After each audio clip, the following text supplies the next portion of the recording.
अपने जीते जी ये श्वास के चलते चलते भगवान की भक्ति को धारण करिए। काम करते रहो, नाम जपते रहो, भोला मिलेगा जरूर, कभी ना कभी मिलेगा। आप अपनी एक एक श्वास की कीमत को समझिए, अपनी एक एक श्वास की कीमत को जानिए, क्योंकि यह श्वास कोई हल्की फुल्की नहीं है।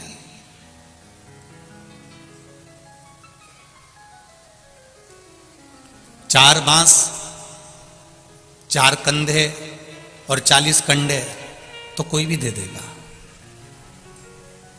कितने बांस? जम के बोलो जरा।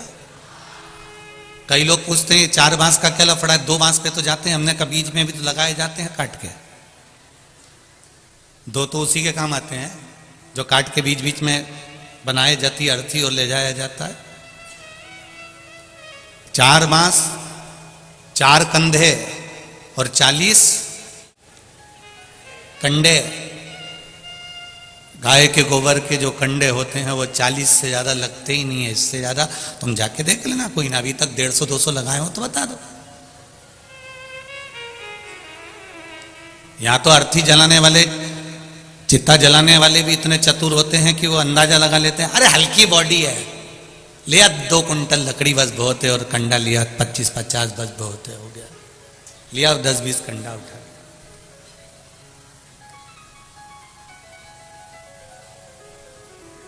पूरी जिंदगी हमने इसी में निकाल दी कि मेरे परिवार वाले मुझे 4 कंधा देंगे, पूरे परिवार वाले मुझे 4 बांस देंगे, पूरे परिवार वाले मुझे 40 कंडे देंगे। ये समझौता करने में हमने अपनी जिंदगी निकाल दी।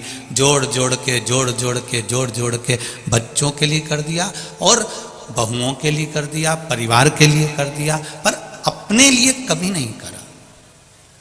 वो तो आपको धन्यवाद है, आपने जिंदगी भर जो कमाया, दुकान पर, फैक्ट्री पर, ऑफिस में, नौकरी में, सर्विस में, वो अपने पत्नी और बच्चों के लिए कमाया। पर आज 3 घंटे की ये कथा में बैठकर जो कमा रहे हो, ये अपने लिए कमा रहे हो, किसी दूसरे के लिए कमाई नहीं कर रहे हो। और इसको भी अपनी सत्यता में जीने का प्रयास करें, अपने आनंद के साथ जीने का प्रयास करें। बड़ी मुश्किल से नर तन मिला, ये गंवाने के काबिल नहीं है। ध्यान हरि का हृदय से न भूलो, ये भुलाने के काबिल नहीं है। इतनी मुश्किल से ये मानव की देह मिली है, इतनी मुश्किल से ये मनुष्य का शरीर मिला है, और इसको हम यूं ही गंवा दें तो हमारा जीवन व्यर्थ है। पड़ोसन के यहां बैठो ना तो सोचना कि आज मैंने अपना समय बर्बाद कर दिया। रिश्तेदारों के यहां बैठो तो समझ लेना कि आपने अपना समय बर्बाद कर दिया। कहीं गलत जगह पर बैठो तो समझ लेना कि समय बर्बाद कर दिया। पर कभी टीवी खोलकर आस्था चैनल के सामने शिव महापुराण की कथा, या पंडाल में बैठकर या मोबाइल के सम्मुख में कथा सुनो तो समझ लेना कि मैंने कौन सा पुण्य करा था जो आज मेरे सामने ये शिव महापुराण की कथा सम्मुख में है। हमारी कीमत भगवत भजन से। अभी तुम यहां से निकलो, बाहर जाओ, बहुत सारी दुकान लगी हैं। चाय पूछना कितने की है, कितने की चाय? 10 रुपए की। ओहो,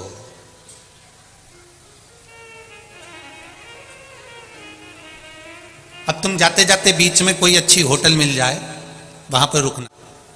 चाय कितने की है? 25 रुपए की। फिर और जाते जाते कहीं 4 स्टार होटल मिल जाए, 4 सितारा होटल मिल जाए, तो वहां पर पूछना चाय कितने की है? 90 रुपए की। फिर कोई 5 स्टार होटल जहां वीआईपी जाता हो, वहां जाकर पूछना चाय कितने की है? 200 रुपए की। जो चाय, अब उसने कोई अलग से तुम्हारे लिए 200 रुपए में कहीं केसर और पिस्ता तो नहीं डाला होगा चाय के अंदर।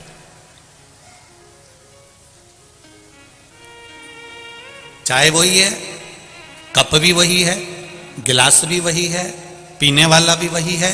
बस ठेले पर पूछा तो 10 रुपए की थी, होटल में गए तो 25 की हो गई, 4 स्टार होटल में गए तो 90 की हो गई, और 5 स्टार में गए तो जम के बोलो जरा 200 की हो गई। अर्थात चाय वही है, पर चाय की वैल्यू कहां बढ़ी? जब वो ऊंची जगह पर जाकर बैठी तब उसकी वैल्यू बढ़ गई। 10 रुपए की चाय 200 की हो गई। उसी तरह आप कहां बैठ रहे हो? पड़ोसी के यहां बैठ रहे हो कि पान की दुकान पर बैठ रहे हो कि चौराहे पर बैठ रहे हो, आपकी क्या कीमत है? पर जब आप शिव महापुराण की कथा में जाकर बैठते हो तब आपकी कीमत परमात्मा जानता है। आपकी कीमत परमात्मा जानता है।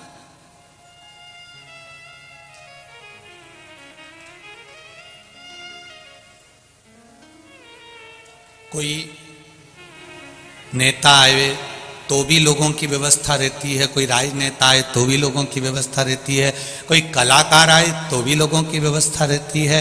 पर आज अगर किसी रूप में भी यहाँ पर सेवा में आप लोग लगे हुए हो तो जरा भगवान को धन्यवाद देना कि कौन सा पुण्य करा था मैंने, जो मेरी नौकरी को, मेरी सर्विस को इतने साल हो गए पर शिव महापुराण की नौकरी करने की मौका नहीं मिला, और आज भगवान ने शिव पुराण की नौकरी में लगाया। नेता की बहुत करी, अभिनेता की बहुत करी, राजनेताओं की बहुत करी, पर आज तुम शंकर की कर रहे हो या सियोर वाले महाराज की नहीं।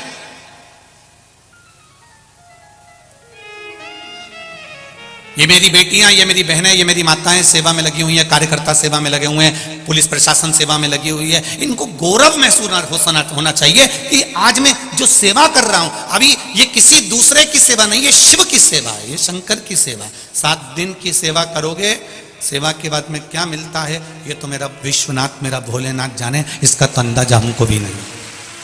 क्या सेवा का फल मिल सकता है ये मेरा शंभू जाने, ये मेरा त्रिकालदर्शी। एक पत्र आया है, देखिए उस पत्र में कोई डॉक्टर साहब ने पत्र लिखा है।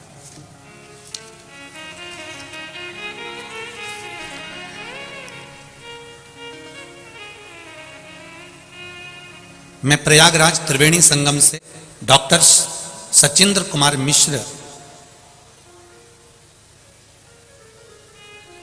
पुत्र श्री कमलेश नारायण जी मिश्र, निवासी 94A12 राजीव नगर प्रयागराज से उत्तर प्रदेश से हूं। कहीं बैठे हैं डॉक्टर साहब तो हाथ हिलाइएगा।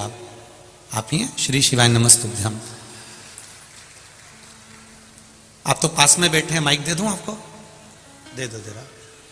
क्या होता है, दूर कोई बैठा रहता है तो माइक पहुंचने में टाइम लगता है, इसलिए हम लोग नहीं पहुंचाते आजकल। डॉक्टर साहब आपने लिखा है, मैं उत्तर प्रदेश का प्रयागराज का निवासी हूं। पहले तो मैं आपको नमन करता हूं कि आप प्रयागराज की भूमि से आए हैं, आपको प्रणाम करता हूं मैं। पिताजी भी हमारे आए हैं। पिताजी कहाँ खड़े रहिए। श्री शिवाय नमस्तुभ्यम बाबूजी। आप माताजी पिताजी। श्री शिवाय नमस्तुभ्यम। आप प्रयागराज की भूमि से आए हैं, त्रिवेणी संगम से आए हैं, गंगा यमुना सरस्वती का जहाँ संगम है, ऐसी पावन धरा को आपको नमन करता हूँ। हमने आपको जल भी भेजा था, गंगा जल भेजा था ट्रेन से बनारस, जब आप जा रहे थे। जी जी। तो मैंने ये भैया है ना, ये फोटोग्राफर, इनसे लेटे हनुमान जी का प्रसाद और त्रिवेणी का जल भेजा था। जरूर जरूर, बाबा की कृपा हो। आपने लिखा है इसमें जी कि मैं पेशे से डॉक्टर हूँ, चिकित्सक हूँ, बाबा की कृपा है, खूब आनंद में है। गुरुदेव, मैंने सागर में जब केसरवानी जी कथा करवाए थे तब मैंने टीवी पर कथा सुनकर ये विश्वास रखकर मैं सागर गया था। आप कहते हो कि पंडाल में शिव महापुराण की कथा सुनकर क्या प्राप्त होता है, जरूर सुने।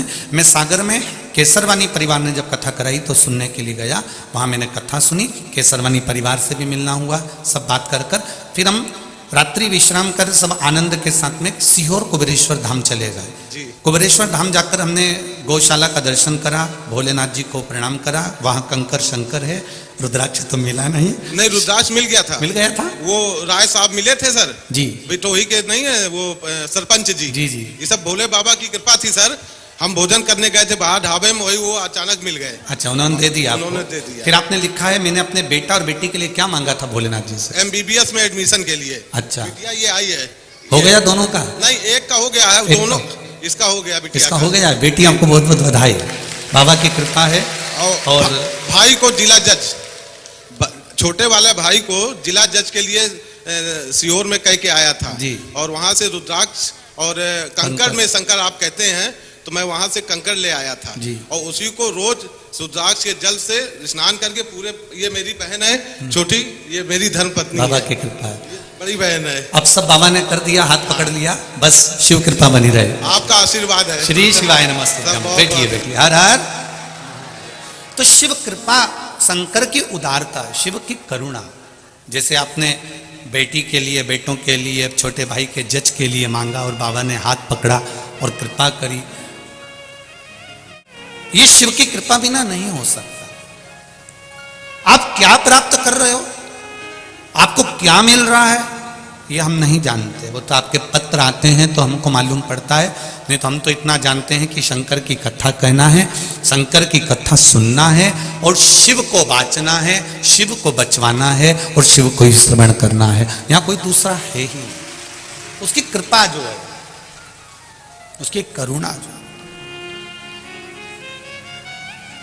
तेरी कृपा बिना न हिले एक भी अणु, लेते हैं श्वास तेरी कृपा से तनु तनु। बखान क्या करूं मैं राखों के ढेर का, चपटी भभूत में खजाना कुबेर का। हे गंगधार मुक्ति द्वार ओमकार तू, भोले ओमकार तू। आयो शरण तिहार शंभु तार तार तू। ये शिव कृपा है, ये शंकर की उदारता है। शिक्षक आपको शिक्षा देता है, गुरु आपको दीक्षा देता है। शिक्षक शिक्षा देगा, गुरु दीक्षा देगा, पर मेरा महादेव आपकी झोली में सब कुछ भर देगा, ये निश्चित है। वो खाली नहीं छोड़ता, वो देता है, और क्या देता है वो वही जान सकता है। उसकी कृपा कैसी होती है, ये वो भले थोड़ा भगवान के यहाँ पर देर है, थोड़ा समय लग सकता है। फाइल जब मोटी होती है तो उसको दबाने में, छुपाने में थोड़ा समय तो लगता है। तुम तो एकदम के दो नहीं साहब, तुम तो मुझसे पैसा लो और तुम मेरा केस निपटाओ, नहीं मेरा काम निपटाओ, तो जिसके पास खड़े हो ना वो भी कह देगा थोड़ा समय तो लगेगा, अभी थोड़ा रुक जा। एकदम नहीं कर सकता, एकदम कर दिया तो लोग मुझे निगल जाएंगे, इसलिए थोड़ा फाइल को दबाने में, छुपाने में थोड़ा समय लगता है। उसी तरह परमात्मा के पास भोलेनाथ जी का हाथ तुमने पकड़ा है, शंकर जी की शरणागति ली है, शिव के चरणों में तुम गए हो और तुम्हारा दुख बड़ा भारी है, तुम्हारा कष्ट बड़ा भारी है, पूर्व का किया गया पाप बड़ा भारी है। उस पाप को काटने में शंकर भगवान को भी तो माँ बैठे हैं शिव पंचायत में, जैसे हमारे यहाँ पंचायत लगती है तो वहां भी तो पंचायत लगती है, उनको भी तो जवाब देना पड़ता है कि भोलेनाथ जी तुम ये क्या कर रहे हो, ब्रह्मा जी तुम ये क्या कर रहे हो, भगवान विष्णु तुम क्या कर रहे हो। सबके सामने शंकर भगवान को भी जवाब देना पड़ता है कि इसका दुख तुमने कैसे काट दिया, इसकी किस्मत में तो दुख लिखा हुआ था, इसकी किस्मत में तो रोना लिखा हुआ था, इसकी किस्मत में तो ठोकर लिखी हुई थी, फिर आपने इसको कैसे पार दिया। तब शंकर भगवान कहेंगे कि भैया देख, फाइल उठा ले, इसने मेरे पशुपति व्रत करे थे, 5 सोमवार आई थी, बीच में मैंने सोचा था व्रत छोड़ देगी, इसलिए इसके घर के आसपास में मैंने किसी को निपटा भी दिया था। निपटाया तो ये 1 महीना व्रत नहीं कर पाई, फिर चालू कर दिए इसने, पीछा नहीं छोड़ी मेरे, इसलिए मुझे फाइल को दबाना पड़ा और इसको पार लगाना पड़ा। ये शिव है या वो घड़ी है।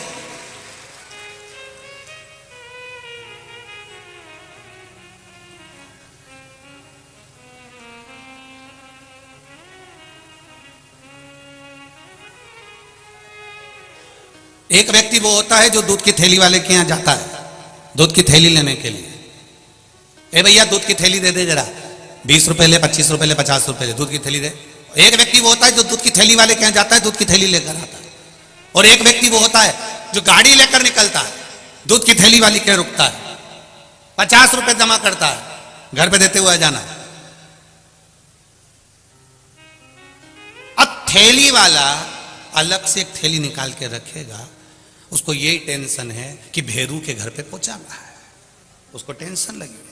उसने कोई जा रहा था, उससे पूछा तू वहां जा रहा है क्या? नहीं नहीं मैं तो इधर जा रहा हूँ। फिर उसने पूछा तू जा रहा है क्या? नहीं मैं उधर नहीं जा रहा। आखिरी में दुकान बंद करने का समय आ गया तो उसने सोचा कहाँ की आफत मैंने ले ली, पर थैली तो दे के आना पड़ेगा क्योंकि 50 रुपए दे के गया है सुबह से। फिर उसकी थैली वो खुद गाड़ी उठाया और आखिरी में अपनी दुकान को बंद कर कर छोड़ के उसकी यहाँ थैली देकर आया। अगर आपने एक पशुपति व्रत कर लिया है तो ये याद रखना कि थैली तो घर पे आकर देगा, ये निश्चित है। दुख तो मिटाएगा, ये कष्ट तो मिटाएगा, ये आएगा, ये निश्चित है। पर वो कब आएगा मिटाएगा ये उसको मालूम है। दुकान जब बंद करेगा, जब वो अपना काम पूरा कर लेगा, जब वो जान जाएगा तभी तो पहुंचेगा ना, तभी तो वो पहुंचेगा। मैंने तेरे ही भरोसे ओ बाबा तेरे ही भरोसे हवा बिच उड़ती जावांगी बाबा डोर हथों छड़ीना मैं कटी जावांगी भोले मेरे पतन शंभो मैं तेरी पतन।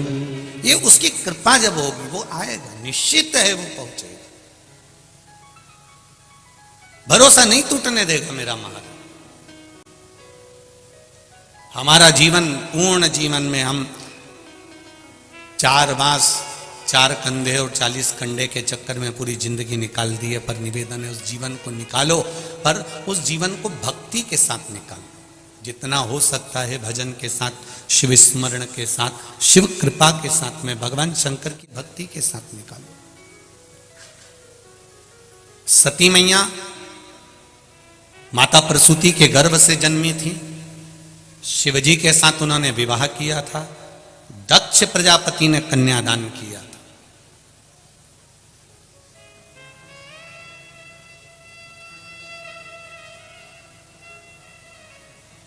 अब दक्ष प्रजापति ने कन्यादान करा, इसके बाद भी अपने जमाई से इतना बैर क्यों है?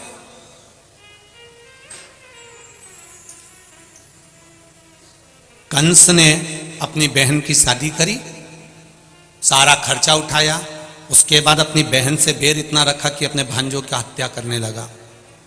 सुनिए ना भागवत जी, कारण क्या था? केवल एक आकाशवाणी हुई थी और उस आकाशवाणी में कह दिया गया था कंस इस देवकी का 8वां पुत्र तेरी मृत्यु का कारण बने, 8वां पुत्र तेरी मृत्यु का कारण बने। 8वां पुत्र, जरा विचार करिए। कंस का इतना प्रेम था अपनी बहन के साथ में, इतना स्नेह था, उसके बाद में भी उसको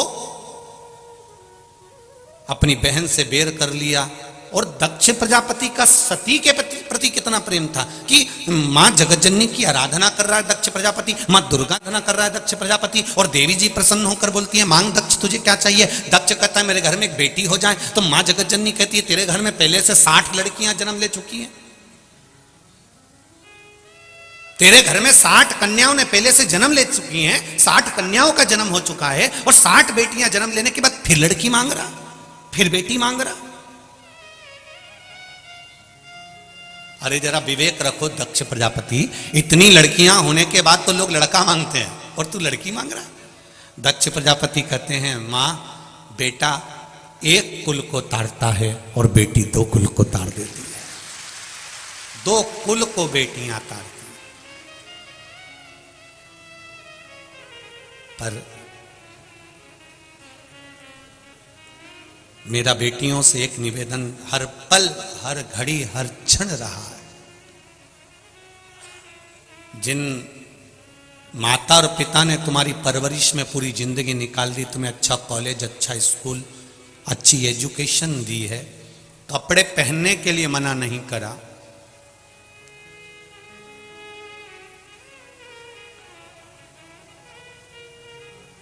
कैसे तुम वस्त्र पहन रहे हो उसके लिए उसने मना नहीं करा। बस मेरा बेटियों से इतना सा निवेदन है कि अपने माता पिता को दान का मौका जरूर देना, उसको वंचित मत रख देना। उसको कन्यादान का मौका दीजिए। और एक बात अभी तक कथा में नहीं कही जो आज कहने जा रहे हैं, आपको अच्छी लगे तो उत्तर प्रदेश की माँ गंगा के घाट पर जो कथा हो रही है, यह कल्याणपुर कानपुर की, आपको अच्छा लगे तो अपने जीवन में उतारिएगा। नवयुवक बेटे और बेटियों से निवेदन है, ड्रेस और एड्रेस ये दोनों अगर सही हैं तो आप उन्नति की सीढ़ी पर चढ़ जाओगे। जम के बोलो, क्या क्या? ड्रेस और एड्रेस अगर सही है तो आप उन्नति की सीढ़ी पर चढ़ सकते हो, आपको कोई नीचे उतार ही नहीं सकता।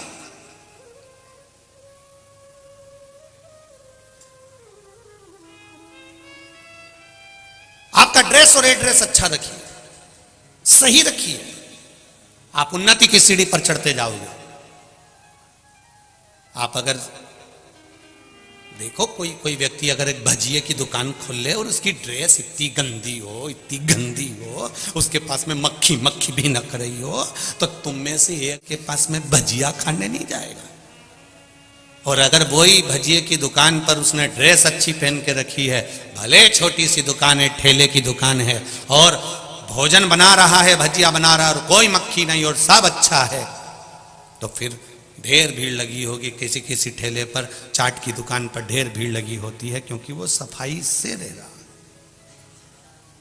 एड्रेस सही हो, ड्रेस सही, आप बढ़ जाओगे।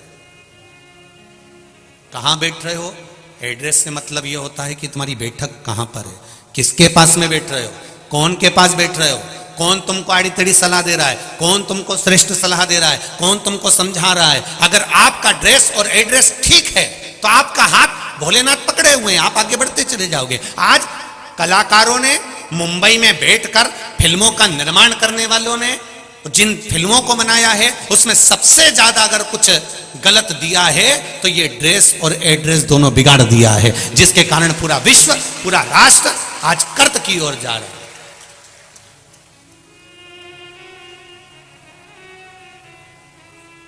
हम उसको संवारे थोड़ा सा, हम उसको जाने।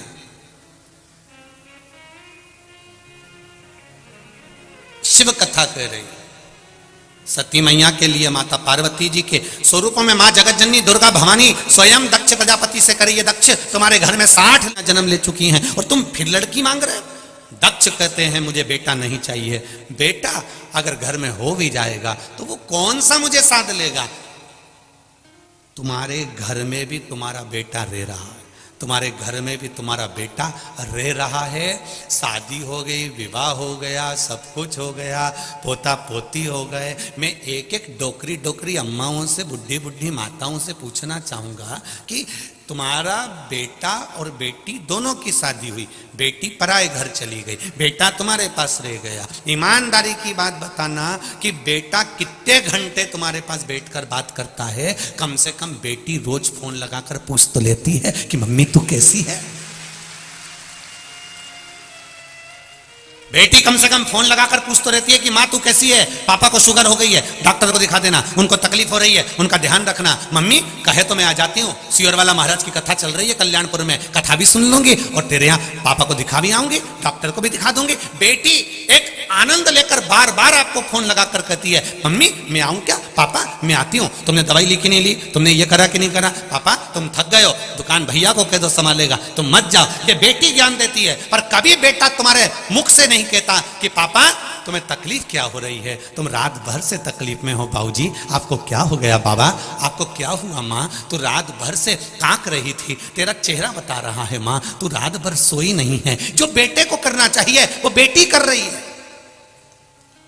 इसलिए दक्ष प्रजापति कर रहे हैं मुझे बेटा नहीं मुझे बेटी दीजिए, जो पल में मेरा साथ देने के लिए कदम से कदम मिलाकर खड़ी रहे। ऐसी बेटी मुझे चाहिए, वो बेटी का मुझे जन्म दे दो। मां जगतजननी दुर्गा भवानी कहती है दुनिया बेटा मांग रही और तू बेटी मांग रहा है। दक्ष प्रजापति कहते हैं 60 लड़की ने अगर जन्म लिया है तो उसमें दुख की क्या बात है। दुर्गा जी कहती हैं 60 बेटी का विवाह तो करो, मालूम पड़ जाएगा 60 लड़की का अगर विवाह तो करो, मालूम पड़ जाएगा। दक्ष प्रजापति ने एक शब्द कहा, मैं दुनिया के प्रत्येक बाप से कहना चाहूंगा, पिता से कहना चाहूंगा, रामकृष्ण परमहंस जी के शिष्य स्वामी विवेकानंद वैष्णो देवी की सीढ़ियां चढ़ रहे थे, और स्वामी विवेकानंद जब वैष्णो देवी की सीढ़ियां चढ़ रहे थे, एक गांव का व्यक्ति अपनी बेटी को कंधे पर बिठाकर ऊपर चढ़ रहा था। स्वामी विवेकानंद ने उस गांव के व्यक्ति से कहा, बाबा तुमको बोझ लग रहा होगा, वजन लग रहा होगा, बोझा लग रहा होगा, लाओ तुम्हारी बेटी को मैं कंधे पर बिठा लेता हूं और वैष्णो देवी के ऊपर मंदिर में दे दूंगा। इतने में एक बुढ़े बाप ने कहा, सुनो स्वामी विवेकानंद, जिस बाप को बेटी बोझा लगती हो वो बाप हो ही नहीं सकता, ये निश्चित है। बेटी कभी बाप पर बोझा नहीं होती। 3 के भाग्य का धन हर व्यक्ति को प्राप्त होता है। पहले नंबर पर बेटी के भाग्य का, दूसरे नंबर पर गौ माता के भाग्य का, तीसरे नंबर पर संत ब्राह्मण के भाग्य का। अगर आपके यहाँ किसी ब्राह्मण ने, किसी संत ने, किसी साधु ने, किसी गुरु ने 1 गिलास पानी भी पिया है तो उसके भाग्य का धन तुमको मिलेगा। तुम्हारे घर में अगर बेटी ने जन्म लिया है तो बेटी के धन तुमको जरूर मिलेगा। बहन बेटियां तुम्हारे यहाँ आ गई, तुमने अपनी बुआ को, अपने आए हुए बहन बेटी को कोई वस्त्र आभूषण दिया है, उसके भाग्य का धन तुमको जरूर मिलेगा। और तीसरे नंबर पर है गौ माता, गाय को अगर 1 रोटी भी दी है तो उसके भाग्य का धन तुमको जरूर मिलेगा। ये 3 के भाग्य का कहीं नहीं गया, ये मिलता जरूर है, प्राप्त जरूर होता है। बेटी का शादी आएगा, बेटी का विवाह आएगा, बेटी की विवाह का समय आएगा, कहां से धन आएगा, कैसी शादी होगी। एक लड़के की शादी कर कर देखना और एक लड़की की शादी में टेंशन बहुत रहता है, पर शादी ऐसी होती है कि परिवार वाले भी कहते क्या जोरदार शादी करी, तो लोग भी कह देते पहले का धन दबा के रखा था। अब इनको यह नहीं मालूम कि बेटी तो खुद धन है, उसके चरण की जो पूंजी है, उसके कदम की जो पूंजी है, उसके पांव की जो पूंजी है, जब जन्म ली है, पेट उसने दिया है तो भरण भी वही करेगा। बेटी का जन्म उसने दिया है तो विवाह भी वही करेगा। आप बेटे की चिंता करो, बेटी की चिंता छोड़ दो। वो बस बेटियों से निवेदन है, तुम अपने आप को मजबूत बनाना और किसी आड़े टेढ़े नत्थु खेरे के चक्कर में मत पड़ जाना। बस इतना सा निवेदन है मेरा बेटी से।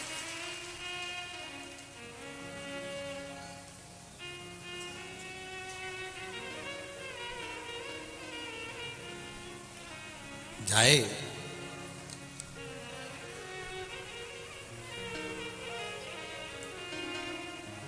एक तेरे ही भरोसे, मैंने तेरे ही भरोसे, हवा बिच उड़ती जावागे, बाबा डोर हत्तो छड़ी नामे कटी जावागे, भोले में तेरी पदम, शंभो में तेरी पदम, हवा बिच उड़ती जावागी, बाबा डोर हत्तो छड़ी नामे कटी जावागे, भोले में तेरी पदम।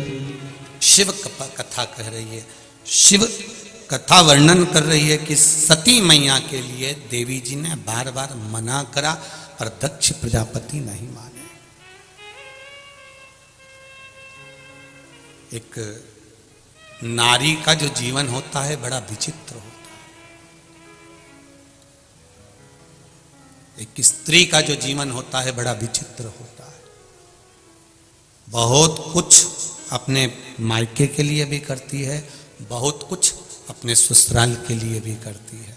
उसके बाद भी शब्दों के बाण उसको सहना पड़ते हैं और दुनिया के ताने उसको सुनना पड़ते हैं। ये जीवन है नारी,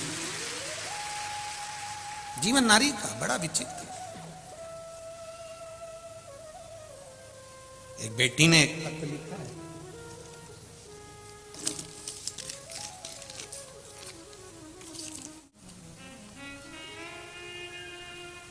मेरा नाम सरस्वती पटवा है, मैं उन्नाव शुक्लागंज गंगा पार से आई हूं, कहीं बैठी हो सरस्वती जी पटवा तो हाथ जरूर हिलाइएगा।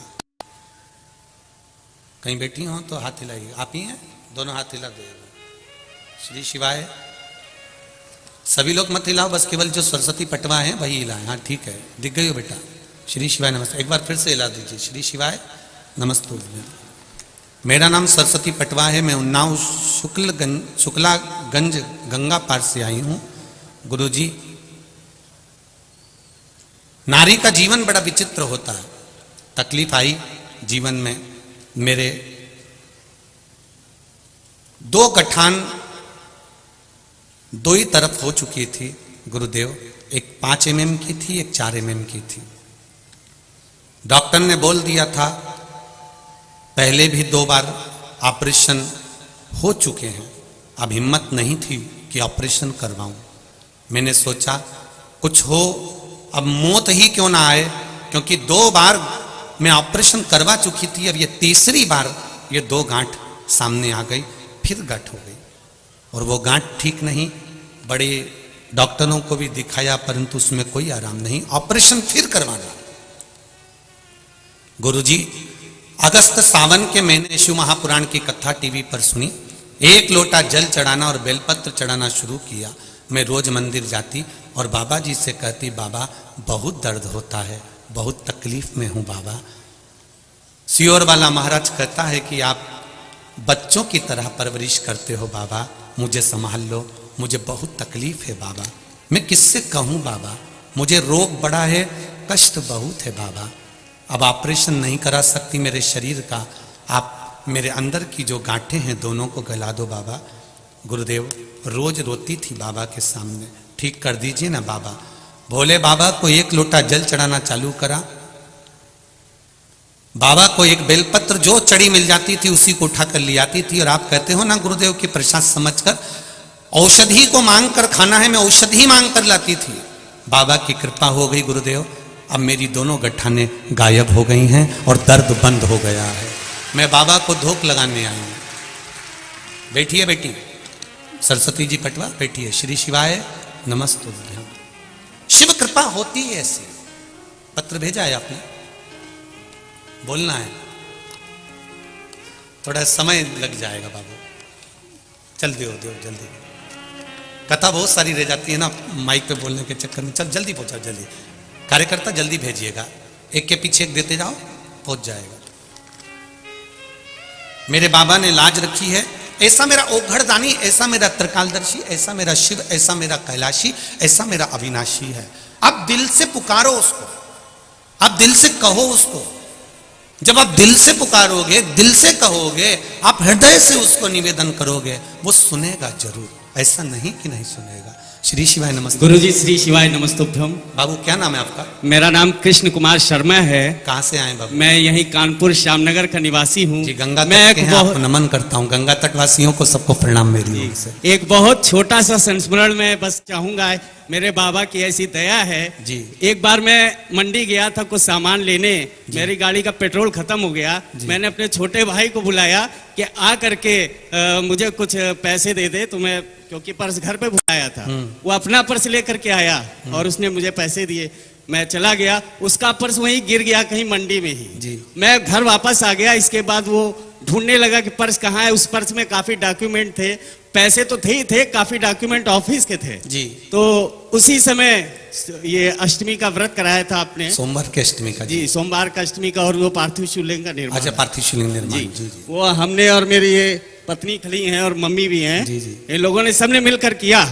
तो ये लोग तो रोने लगी और भाई रोने लगा कि अब मेरा होगा क्या, कई सालों का डाटा मेरा निकल गया जी। तो मैं तो गाड़ी निकाल के, मुझे कुछ सूझा नहीं, मैं बाहर चला गया और उसी जगह मैंने कहा ढूंढूं, और रास्ते में एक भोलेनाथ का मंदिर पड़ा। मैंने वहां 2 मिनट खड़े होकर कहा, बाबा अब तो बड़ी बदनामी होगी, क्योंकि घर में माँ ने और पत्नी ने जो आपका अभिषेक शिवलिंग निर्माण किया है जी। और इसकी वजह से अब आप जानो, आप ही के ऊपर सारी बात आनी है, निश्चित समझ लो। और मैं तो जा रहा हूँ, आप समझो। इतना कहना था, 2 मिनट बाद मेरी पत्नी का फोन आया जी। और पत्नी कहती मुझसे, आ जाओ, एक अंकल और एक छोटा बेटा आकर के पर्स दे गए। जय हो। ये भोले की दया है। ये बाबा की कृपा। बोले श्री शिवाय। नमस्ते बेटी है। हर हर महादेव। शर्मा जी बहुत बहुत प्रणाम आपको।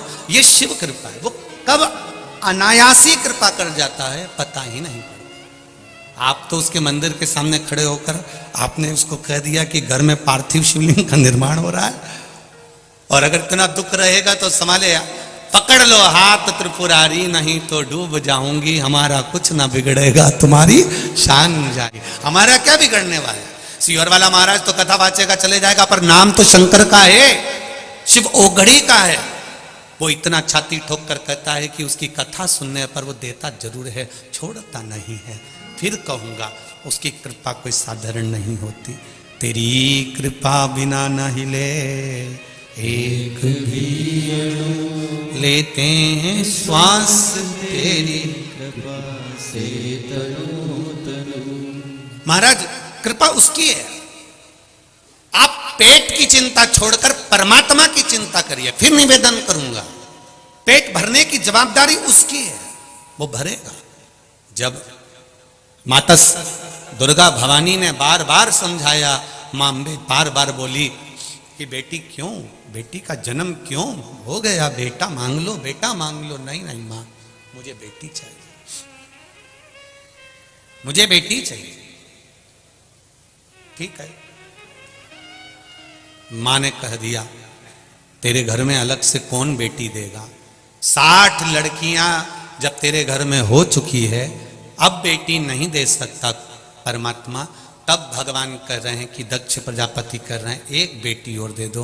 तब मां कहती है मैं खुद सती बनकर तेरे घर में जन्म लेने वाली हूं, मैं खुद आ जाऊंगी। अब ध्यान देना जरा कथा की ओर। दक्ष प्रजापति ने मां जगदंबा से खुद बेटी मांगी। बेटी का विवाह भी दक्ष प्रजापति ने धूमधाम से शिव जी के साथ में करा। दक्ष प्रजापति ने बेटी का कन्यादान से करा, खूब आनंद के साथ बेटी का विवाह करा। फिर ऐसी कौन सी बात हो गई जो बेटी का जो पति है वो इसको बुरा लगने लगा, दक्ष प्रजापति को बुरा लगने लगा? ऐसा क्या काम हो गया? जब बेटी माता के रूप में आई, दक्ष प्रजापति को मालूम है, मां से बेटी का रूप मांगा, ये भी दक्ष प्रजापति को मालूम है। शिव जी के साथ बेटी भी आई, ये भी मालूम है। फिर आखिर ऐसा कौन सा काम हो गया था, एक कर्म कौन सा हो गया जो जमाई बुरा हो गया?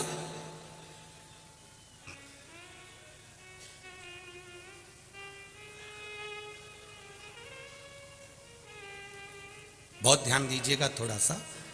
आपकी नी बने ना किसी से तो थोड़ी सी दूरी बना लो, मना नहीं है, पर गलत बोलकर गलत कर कर आप किसी का साथ बुरा मत करो। थोड़ी दूरी बना लो, चल जाएगा। अगर थोड़ी सी दूरी बन गई ना तो भी काम चलेगा, पर आप किसी का बुरा मत सोचो और बुरा मत करो। किसी ने आपका अगर आपसे नहीं बन रहा है, आपसे नहीं बातचीत है, आपसे नहीं उसका प्रेम स्नेह, तो आप थोड़ा दूरी बना लो। ठीक है भैया, राम राम साहब, जय जय श्री कृष्णा, जय श्री हरे, हर हर महादेव, श्री शिवाय नमस्ते। थोड़ी दूरी बना लो, पर व्यवहार खराब मत करो, बात खराब मत करो। दूरी बना ली, चल जाएगा। थोड़ा दूर हट गए, चल जाएगा। थोड़े दिन के बाद में फिर हो सकता है कि एक हो जाओ, पर अगर बात विवाद हो गया, बहुत अपशब्द निकल मुख से, तो ध्यान देना कि बंदूक की गोली का घाव तो भरा जाता है, पर इस जिब्या की गोली का भाव नहीं भराता, उसका घाव नहीं भराता। ये जीवान से जो बोला जाता है ना, इसका घाव बड़ा तीखा होता है। बहुत ध्यान दीजिए। वाणी ऐसी बोलिए जो मन का आपा खोए, पर आज के जमाने में वाणी ऐसी बोलिए जो जम के झगड़ा, पर उससे मत बोलिए जो तुमसे तगड़ा। आज का जमाना थोड़ा सा उल्टा है कि लोग थोड़ा ध्यान नहीं दे पाते, बस बोलना है। गुस्सा तो ऐसा भरा हुआ है, क्रोध इतना भरा हुआ है व्यक्ति में कि एक सेकंड में तन्न फन और 1 मिनट का गुस्सा आता है, 2 मिनट का, 5 मिनट का आता है, उतने से गुस्से में वो ऐसा काम कर जाता है कि 10-15 साल तो उसका केस लड़ने में निकल जाता है और बाकी के 10-15 साल उसके जेल में निकल जाते हैं। एक गुस्सा कितनी देर का आया, क्रोध कितनी देर का था, मात्र 5 मिनट 10 मिनट का। 10 मिनट में वो अंदर गया, तलवार लाया, चाकू लाया, डंडा लाया, बंदूक लाया और उसने दे मारा। कितनी देर लगी, अरे बोलो तो जम के 10 मिनट 20 मिनट। पूरे लोग समझा रहे, अरे गुस्सा ठंडा करो, गुस्सा ठंडा करो, शांति रखो, समझाए, पूरे घर के लोग समझाए, पर ये तो और उछले, और ले आया अंदर से डंडा, उन्हें ये न वो और अंदर घोप दिया। अब कितनी देर लगी, मात्र 15 मिनट 10 मिनट 20 मिनट के गुस्से ने बर्बाद कर दिया। ले गए पकड़ के, 4-5 साल केस चलता रहा, फिर आखिरी में 8-10 साल जेल में पड़े रहे। अब अंदर पछता रहे और कहते फिर रहे, राजीनामा करवा लो, राजीनामा करवा लो, राजीनामा करवा लो। पूरा मोहल्ला कह रहा था कि गुस्से पे संयम रखो, क्रोध पर संयम रखो। और हम जिस भी जगह पर कथा करने जाते हैं, पूरी समिति को हम बार बार एक ही बात कहते हैं, चाहे वो जे लोग कथा लेने आए हो तो इनको भी हमने एक ही बात कही होगी कि अपने क्रोध पर संयम रखकर कथा करवाना, तो कथा सफल हो जाती है। जरा जरा सी देर में तन्न फन ये पड़ा और वो चले, तो ऐसे में कथा होना बड़ा कठिन पड़ जाता है। अपने क्रोध पर संयम, क्रोध पर संयम।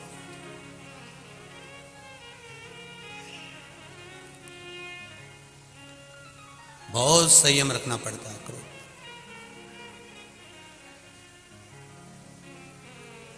जब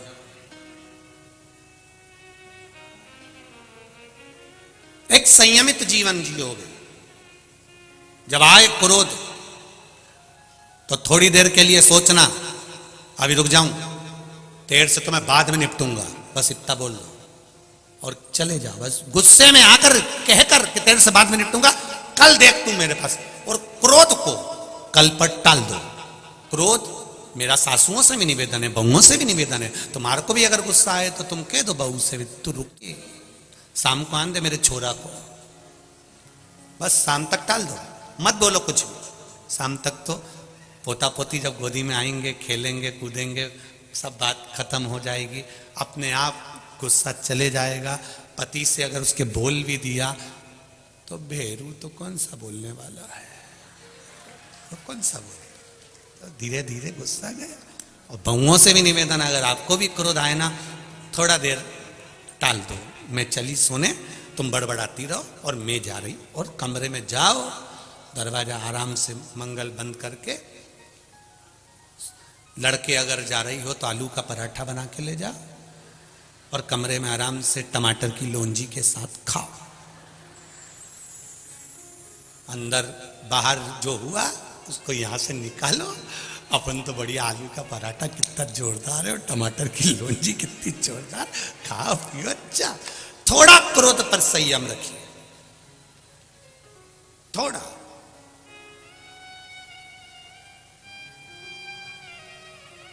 पर महाराज खाए बिना रह जाऊं, आगे बोलना जरा, ये देखो कितनी जल्दी बोली, खाए बिना रह जाऊं पर बोले बिना नहीं रह सकते। बस यही तो आफत है, सबसे बड़ी दिक्कत तो यह जीवान की है।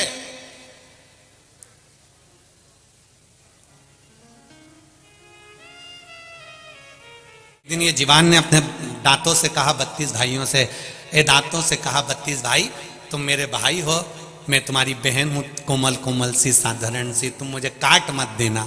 32 दांतों ने कहा बहन हम तेरी सौगंध खाते, हम कभी तुझे नहीं काटेंगे, पर तू कृपा करना, किसी से आड़ी टेढ़ी मत बोल देना, नहीं तो 32 भाई 1 मिनट में निपट जाएगा। 1 मिनट नहीं लगेगी और 32 की 32 गायब। तू कृपा करना। बस ये जिभ्या है जो पुजवा देगी और ये जिभ्या है जो दुचवा।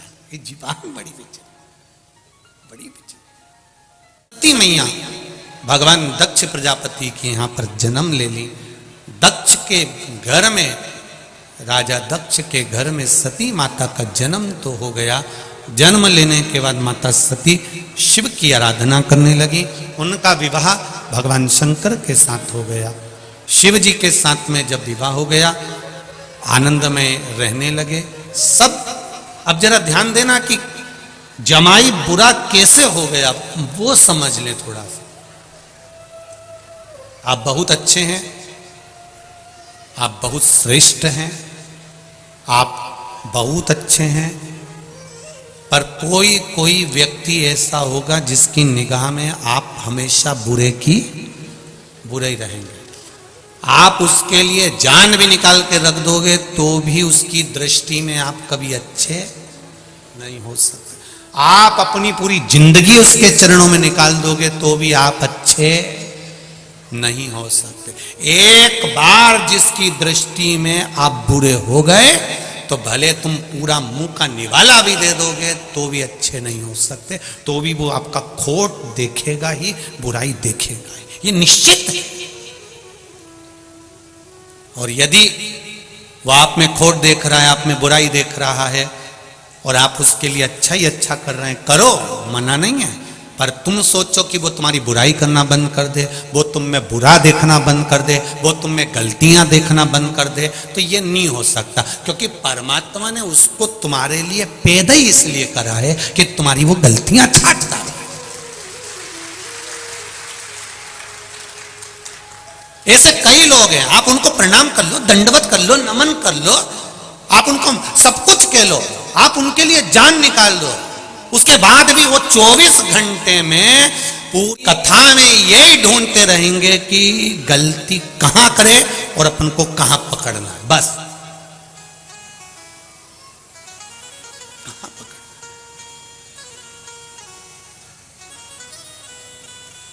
जिस बहू की निगाह में सास बुरी हो गई, जिस सास की निगाह में जो बहू बुरी हो गई, वो बहू बेचारी 24 घंटा भी काम कर लेगी ना तो भी वो बुरी की बुरी ही रहेगी।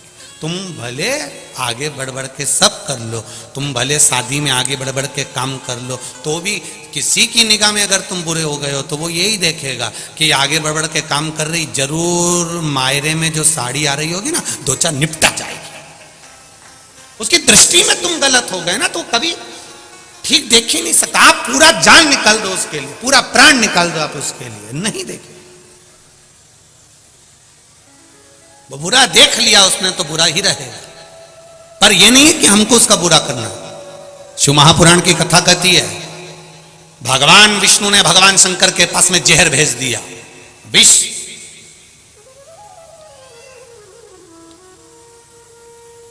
पार्वती जी को बुरा लग गया, वो अमृत पी रहा है और आपके पास जहर भेजा है।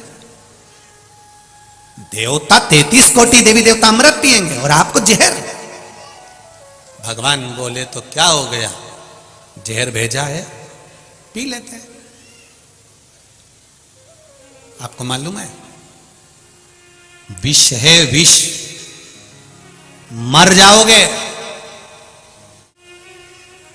शंकर भगवान ने अपनी अर्धांगिनी को जो कहा है, संसार की सारी अर्धांगिनियां इस बात को अच्छे से सुन लेना। पार्वती जी कह रही है विष पियोगे मर जाओगे। शंकर भगवान कहते हैं जब मैंने तेरे साथ में 7 फेरे लिए थे, तेरे गले में मंगल सूत्र बांधा था, वो मंगल सूत्र नहीं था पार्वती, मेरी जिंदगी की सारी तकलीफ, सारा दुख, सारा कष्ट मैंने तुझे दिया था। इसलिए भारत की भूमि पर पुरुष जितने व्रत नहीं करते उससे ज्यादा माताएं करती हैं, क्योंकि पति का दुख भी उसके खाते में होता है। करवा चौथ का व्रत पति नहीं करता, हाँ कहीं कहीं का कर लेता हो तो बात दूसरी है, वो भी हम मना नहीं करेंगे हो। पर पति अगर व्रत करता होगा तो हमको तो ये भी सोचने में आता है कि पत्नी चलनी में मुंह देखती होगी या काय में देखता होगा, वो भी एक थोड़ा सोचने वाली बात जरूर है। पर हम शिव जी कह रहे हैं पार्वती से, पार्वती फेरे के समय पर जब छठा फेरा होता है और छठे फेरे के बाद में जब सातवां फेरा होता है, उस छठे फेरे को उलट पटे का फेरा कहते हैं। यहां जितने बैठे होंगे उनको ध्यान में होगा, छठे फेरे को उलट पटा का फेरा कहते हैं। अभी तक लड़की लड़के के दाईं ओर बैठी थी, अब इस के बाद में जब वो श्रृंगार कर कर आएगी और सातवां जब फेरा होगा तो पाटा बदल जाएगा, लड़की लड़के के बाईं ओर जाकर विराजमान हो जाएगी। इसको उलट पटा फेरा कहते हैं। इस फेरे की महत्वता किसी पंडित से, किसी ब्राह्मण जन से पूछोगे तो वो बता देगा आपको कि ये फेरे की महत्वता क्यों होती है। अर्थात इस फेरे में, इस फेरे के अंतर्गत लड़के के जिंदगी का सारा दुख, तकलीफ, कष्ट सब कुछ धर्मपत्नी अपने माथे ले लेती है। इसलिए जब दुख की घड़ी आती है तो धर्मपत्नी अपने पति को एक ज्ञानी बनकर ज्ञान भी दे देती है। तुम चिंता मत करो, हो गया ना कर्जा, धीरे धीरे चुकेगा, टेंशन लेने की जरूरत नहीं है, आप तो अपना कर्म करो, देखा जाएगा। मेरी रकम पड़ी है ना, वो दिया। धर्मपत्नी विल पावर मजबूत करती है, धर्मपत्नी बल देती है। क्यों टेंशन लेते हो, मैं बैठी हूं ना, मैं चलती हूं ना तुम्हारे साथ में, मैं आगे बढ़कर काम कर दूंगी, तुम चिंता मत करो। तुम लगाओ दुकान, मैं बर्तन धो दूंगी, तुम लगाओ ये काम, मैं तुम्हारे साथ कदम से कदम मिलाकर काम करूंगी। वो होती है धर्मपत्नी। शिव जी ने अपनी पत्नी से कहा, विष मेरे लिए आया है, मैं पीऊंगा, मर जाऊंगा, तो क्या तुम मुझे देखती रहेगी? धर्म पत्नी कहती है तो मेरा क्या काम है? पति कहता है अनसुईया पति को लेकर आ गई, सावित्री यम की केस से लेकर आ गई, तो तू तेरे पति को मरता हुआ देख लेगी? पार्वती जी कहती अब भी अच्छे से पियो, तुम जरा पियो पियो, मैं निपट लूंगी सब। शंकर भगवान ने विष का प्याला लिया, शिव जी ने विष पीना चालू करा, पार्वती मैया श्वास प्रवेश कर गई, कंठ पर जाकर बैठ गई, पूरा विष निकल गई, पूरा विष निकल गई। लोग पूछते हैं शंकर जी का स्वरूप नीला है, पार्वती काली कैसे हो गई? शिव जी कहते हैं विष तो उसी ने पिया था, विष तो उसी ने पिया था, कंठ में बैठी है, कंठ में।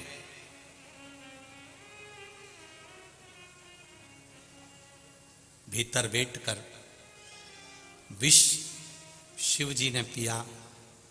शंकर जी ने पार्वती से पूछा, पार्वती विष मेरे गले में है। पार्वती जी कहती हैं मैं भी आपके कंठ में ही हूं, आपने मेरे कंठ में मंगल सूत्र बांधा था, आपके कंठ में मैंने माला पहनाई थी, वो माला साधारण नहीं थी, तुम्हारी पार्वती तुम्हारे साथ कदम से कदम मिलाकर खड़ी, कदम से कदम मिलाकर। एक धर्म पत्नी का सबसे बड़ा धर्म है, पति अगर गलत मार्ग पर जा रहा है, व्यसन में जा रहा है, मदिरापान में जा रहा है, मांसाहार में जा रहा है, जुए में जा रहा है, वेश्यावृत्ति में जा रहा है, धर्म पत्नी का फर्ज है उसको सुधारने का प्रयास करो। ये नहीं कि मायके में जाके बैठ जाऊंगी तो ये सुधर जाएगा। वो सिंदूर चढ़ा हुआ अभी तक बटुक भैरू था, तू गई तो काल भैरव बन जाएगा। उसको सुधारने की जवाबदारी तुम्हारी भी है, उसको संवारने की जवाबदारी तुम्हारी भी है।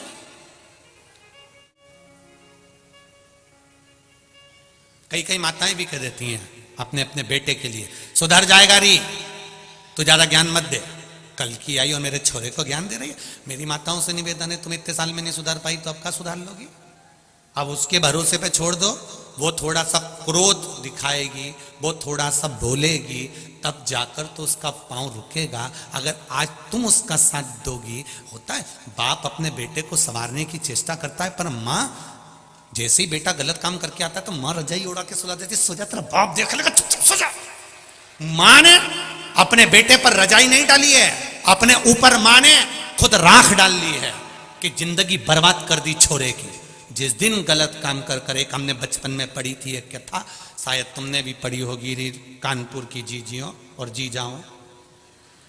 तुमने भी पढ़ा होगा, हमने भी अपने बचपन में पढ़ा था। एक बच्चा पेंसिल चुरा लाया, पेंसिल चुरा के मम्मी को बोला, माँ मैं पेंसिल लाया हूँ। माँ ने कुछ नहीं कहा। बच्चा पेन लाया, माँ ने कुछ नहीं कहा। बच्चा बॉक्स लाया, माँ ने कुछ नहीं कहा। बच्चा बैग चुरा लाया, माँ ने कुछ नहीं कहा। वो बच्चा नामी चोर हो गया। चोर हो गया, पकड़ाया, ले जाकर खड़ा करा, जेल में डाल दिया। जेल में डाल दिया तब उस बच्चे से पूछा गया, तेरी अंतिम इच्छा क्या है, क्योंकि तुझे सूली पर चढ़ाया जा रहा है। वो बच्चा कहता है, मेरी माँ को बुला दो, मैं उनके कानों में कुछ कहना चाहता हूँ।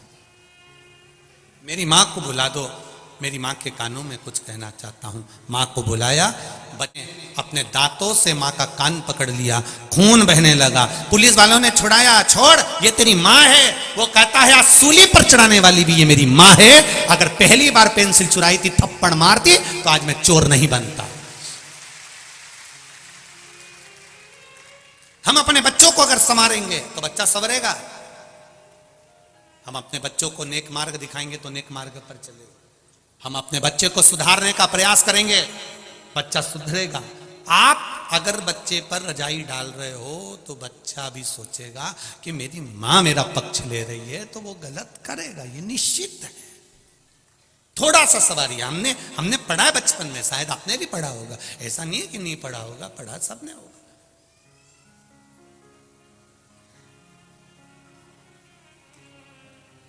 कुछ कुछ चीजें तो अभी तक नहीं भूल पाए हम भी, तुम भी नहीं भूले होगे। मटके की कथा, टम्मक टू रे टम्मक टू, वो भी चलता है। कोई चीज भूले क्या? भले शिव कथा कह रही है,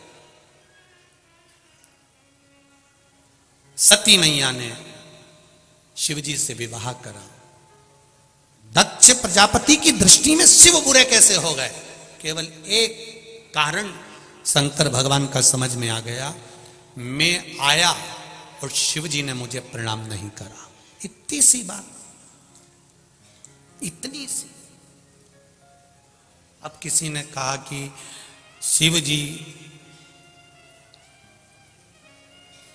इतनी सी बात के लिए दक्ष प्रजापति की निगाह में शंकर गए थे? नहीं, शिव बुरे इसलिए हुए क्योंकि दक्ष प्रजापति ने चंद्रदेव को श्राप दिया था, रे चंद्रमा, मेरी बेटी का विवाह तुम्हारे साथ में हुआ है, तुम केवल एक रोहिणी पर ध्यान देते हो, बाकी की बेटियों पर ध्यान नहीं देते।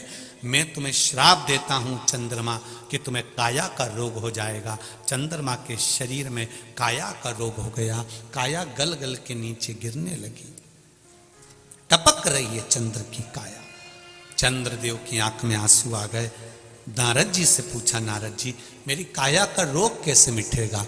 नारद जी ने कहा, तुम शंकर भगवान की स्तुति करो, पूजन करो, शिवलिंग का निर्माण करो। शंकर भगवान की पूजन करने से, शिवलिंग के निर्माण से तुम्हें जरूर कुछ ना कुछ प्राप्त होगा, ये निश्चित है। आज एक बेटा आया, उसने पत्र लिखा है,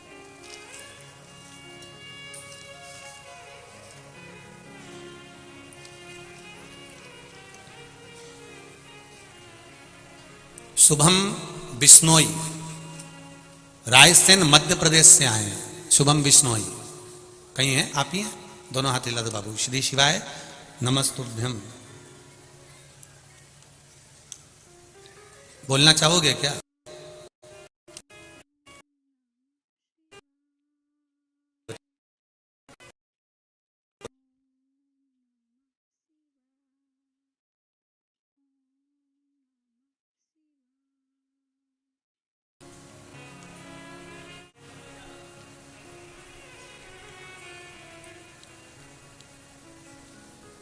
मेरा नाम शुभम बिश्नोई है, रायसेन मध्य प्रदेश से मैं आया हूं।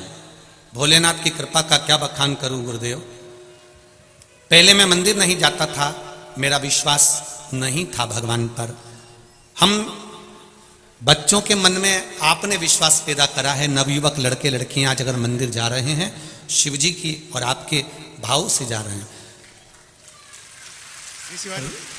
पहले तो आंख में से आंसू पोंछ लो, उसके बाद बोलो, ठीक है? आंसू पोंछ के फिर बोलिए। शुभम जी, पहले तो आपको बहुत बहुत बधाई कि आप रेलवे में इंजीनियर बन गए हैं, उसकी आपको शुभकामनाएं। कहाँ से आए शुभम जी? उदयपुरा से हूँ गुरुजी, उदयपुरा रायसेन मध्य प्रदेश में। रायसेन मध्य प्रदेश से आए। बाबा ने क्या कृपा करी बाबू? गुरुजी मेरा 2020 में सिलेक्शन हुआ था रेलवे में जी। मेडिकल डीबी सब हो गया था, पर काफी टाइम से लेटर माइक पास में लो, माइक। ज्वाइनिंग का लेटर नहीं आया था मेरा जी। तो बस काफी टेंशन में था, काफी टाइम तक सोचता रहता था बहुत कुछ। फिर कथा वगैरह सुनी आपकी मैंने, और रायसेन में भी कथा सुनी मैंने आपकी जी। तो वहां से आपने जो बोला ना, एक लोटा जल हर मुसीबत का हल, समस्या का हल। बस उसी दिन के उसी सेकंड डे से मैंने स्टार्ट कर दिया सुबह जल चढ़ाना, और 6 महीने के अंदर अंदर मेरा लेटर आ गया गुरुजी। जय हो, बधाई आपको बाबू, बहुत बहुत बधाई। आपके नैनों में जो खुशी की आंसू है उसके लिए बाबा देवाधिदेव महादेव की कृपा। आप रेलवे में इंजीनियर बने उसकी आपको बधाई। श्री शिवाय, श्री शिवाय नमस्ते। श्री शिवाय नमस्ते बाबू। बैठिए। हर हर शिव कृपा इसी को कहते हैं। भगवान शंकर औघड़ी दयालु दातार, मेरा कैलाशी, मेरा अविनाशी, मेरा शिव, देने में कमी नहीं रखता, उसकी कृपा होना चाहिए। दीदी दूंगा मैं, आप बैठो, दूंगा, बैठिए आप, मौका दूंगा मैं जरूर आप लोगों को। शिव कृपा का उदारता, शंकर की करुणा। महाराज चंद्रदेव को काया का रोग हो गया, देवऋषि नारद ने कह दिया शिवलिंग का निर्माण करो, शंकर भगवान की पूजन करो। शिवलिंग के निर्माण करने से, पूजन से क्या मिलेगा? ये तो कई लोग अपशब्द कहते हैं कि गुरुजी तो शिवरात्रि पर शंकर जी का अभिषेक कराते हैं और शाम को कराते हैं, रात्रि को कराते हैं। अरे भैया, शिवरात्रि का मतलब है शिवरात्रि, रात भर शिव जी की आराधना कर सकते हो। और केवल महाशिवरात्रि से मतलब नहीं है, 12 महीने शिवरात्रि आती है, 12 महीने रात भर शंकर की आराधना कर सकते हो। मेरे शिव जी की पूजन के लिए कोई समय मेरे शंकर के लिए नहीं बताया गया कि तुम सुबह पूजन करना, कि दोपहर में करना, कि शाम को करना। शंकर जगत के पिता हैं और पिता के कमरे में जाने के लिए बेटे को संकोच नहीं करना चाहिए, जब मर्जी पड़े तब चले। तुम्हारा मन करे जब भगवान भोलेनाथ के पास जाओ, तुम्हारा मन करे तब शिव के पास जाओ। जैसे रायसेन से आए हुए बेटे ने लिखा कि हम जैसे नवयुवक बच्चों में भगवान के प्रति विश्वास जागृत हुआ है शिव महापुराण के माध्यम से।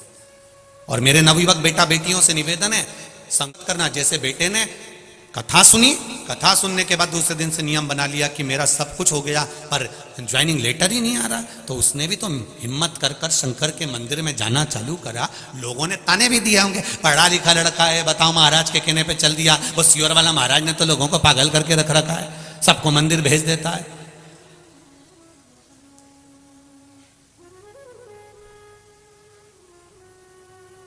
तो उसमें दिक्कत क्या है मंदिर जाने में? शिव मंदिर जाने में तकलीफ क्या है? सियोर वाले महाराज ने ये तो नहीं कहा आप लोगों से कि हमारे यहाँ आओ। सियोर वाला महाराज तो एक बात जरूर कहता है, कहीं मत जाओ पर शिव के द्वार जरूर जाओ, शंकर के द्वार जाइए, शिव की उदारता जरूर पाइए। आज आप लाखों की संख्या में आए हुए हो, तीसरा दिन है कथा का, बाउंड्री के बाहर लोग खड़े हुए हैं, जहां देखो वहां, जहां मौका मिल रहा है वहां पर बैठकर कथा सुन रहे हो। ये आपकी दृढ़ विश्वास, दृढ़ता, भरोसा ही तो है जो आपको यहां तक लेकर आया है। जब आप इतने विश्वास से यहां पर आए हो तो उस विश्वास का फल मेरा भी तो विश्वनाथ देगा ही देगा, खाली तो नहीं छोड़ेगा। अगर विश्वास लेकर आए हो तो विश्वास का फल तो मिलेगा, प्राप्त तो होगा आपको, ऐसा तो नहीं कि नहीं देगा वो। कृपा की न होती जो आदत तुम्हारी, तो सुनी रहती अदालत तुम्हारी। जो गरीबों के दिल में जगह तुम न पाते, तो किस दिल में होती इबादत तुम्हारी। आज अगर शिव की कृपा हुई है तो आपका विश्वास भी तो जागा है, भरोसा भी तो जागा है। दृढ़ता रखकर सुनिए। चंद्रदेव को काया का रोग हो गया, शिवलिंग का निर्माण करा, देवऋषि नारद के कहने पर करा। कम से कम शंकर भगवान की भक्ति तो करी, स्मरण तो करा, नाम जाप तो करा। और जब मंत्र जाप में डूब गए, जब मंत्र स्मरण में डूब गए, मंत्र जाप में डूब गए, नाम जाप में डूब गए, तब भक्ति का बल तो बढ़ा। भक्ति का बल तो बढ़ा है ना महाराज।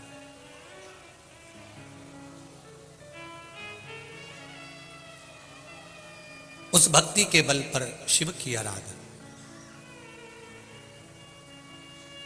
कार्यकर्ता थोड़ा ध्यान दें, पत्रकारों को नीचे घूमने की परमिशन है, वो कहीं पर भी घूम सकते हैं क्योंकि वो पत्रकार है, इसका ध्यान रखें। कोई भी कार्यकर्ताओं को नीचे अगर पत्रकार कहीं से फोटो ले रहे हैं या लिख रहे हैं या बैठे हैं, उनको कोई मना नहीं है। पत्रकारों के लिए ये जागरूकता रहे, कार्यकर्ता इसका स्मरण रखें, क्योंकि वो भी अपना समय निकाल कर यहाँ पर फोटोज लेने या लिखने या कथा का स्मरण करने आते हैं। तो पत्रकारों से मेरा निवेदन है, आप लोगों के लिए कोई मना नहीं, कार्यकर्ता भी इस चीज़ का स्मरण करें। अगर वो लोग घूम रहे हैं या लिख रहे हैं या पढ़ रहे हैं तो उनका मान सम्मान पूर्ण तरह से, किसी को कोई। और एक बार का निवेदन आप सबसे है, चाहे कोई वीआईपी हो, वीवीआईपी हो या साधारण सा व्यक्ति हो, एक बार अगर कोई बैठ गया है तो उसको ये ना बोलें कि आप इधर बैठो या उधर बैठो। बैठ गया ना, वो शंकर का है, शंकर का रहे, वो शिव का है। उसको नहीं मालूम कि आपका वीआईपीपन क्या है, पर वो शंकर का है। इसलिए आपने देखा होगा राम जी की शादी में सारे देवता है, शंकर जी की शादी में पहली पत्रिका ही भूत चुड़ैल को गई थी। तो यहां तो जो आया है वो शंकर का है। और शिव जी की शादी में सबसे आगे देवी देवताओं आगे थे, पर पीछे तो मेरे महादेव के भक्त थे अड़भंग, उनको कोई मतलब नहीं, उनको तो केवल शिव से मतलब, अड़भंगता है।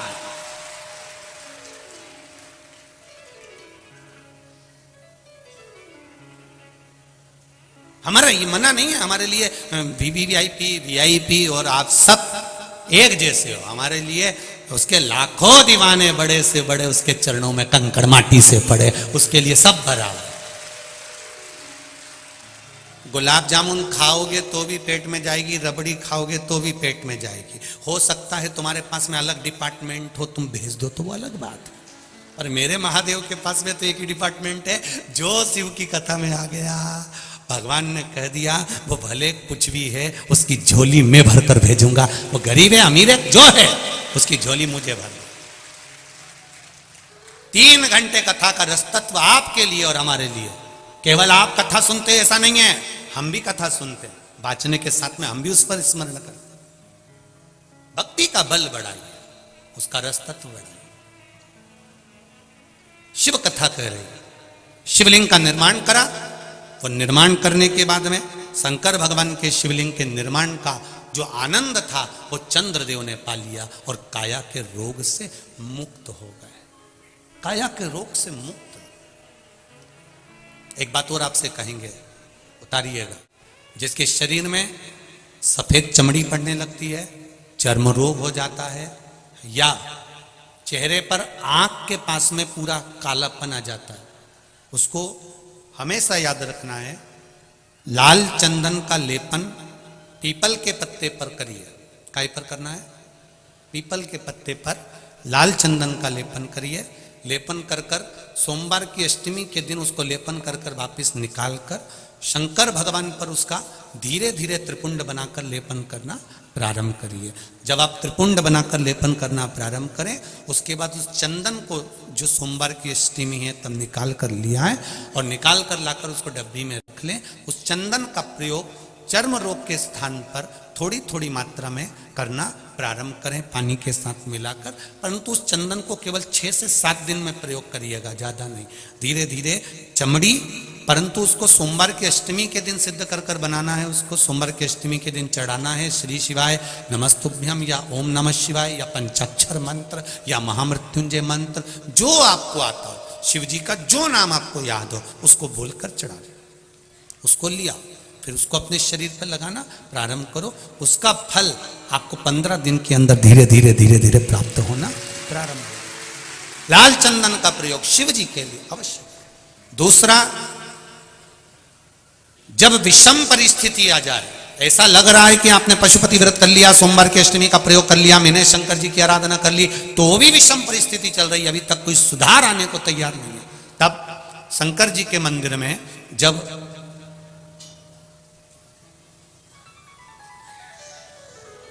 बेलपत्र चढ़ाने के लिए आप जाएं, तब प्रयास करिएगा कि बेलपत्र, अशोक सुंदरी का स्थान सबको मालूम है ना? बोलो, जम के बोलो जरा, मालूम है सबको? अशोक सुंदरी वाली जगह पर बेलपत्री को डंडी वाली जो जगह है जहां से पानी बहकर जाता है उधर रखना है, उसी बेलपत्री को वापस उठाना है।